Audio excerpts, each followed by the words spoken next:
नमस्कार मित्रांनो, स्वागत आहे तुमचं पुन्हा एकदा आपल्या चॅनलच्या एका नवीन व्हिडिओमध्ये आणि ते सुद्धा खूप दिवसांनी. तर कामाचा लोड आहे त्यामुळे व्हिडिओ येत नव्हते. आता कंटिन्यू करण्याचा प्रयत्न नक्की करेन. आणि सकाळ सकाळ मी आलेलो आमच्या शेताच्या घराकडे.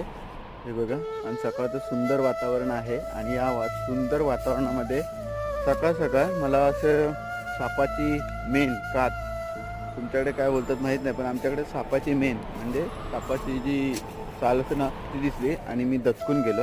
तर तुम्हाला सुद्धा दाखवतो ती केवढी आहे ती. अलीकडे फिरत असताना मला हे दिसलं नव्हतं, सापाची कात मेन. तुम्ही काय बोलता ते नक्की कमेंट करून सांगा. तर हे सकाळ सकाळ मला दिसलं. बघा केवढं लांब लचक आहे, साधारण आता खूप लांब आहे. आणि एवढा मोठा केवढा साप असेल त्याचा अंदाज तुम्ही लावू शकता. तर आजच्या व्हिडिओमध्ये इथे थांबूया. कशी वाटली व्हिडिओ नक्की सांगा. Bye bye.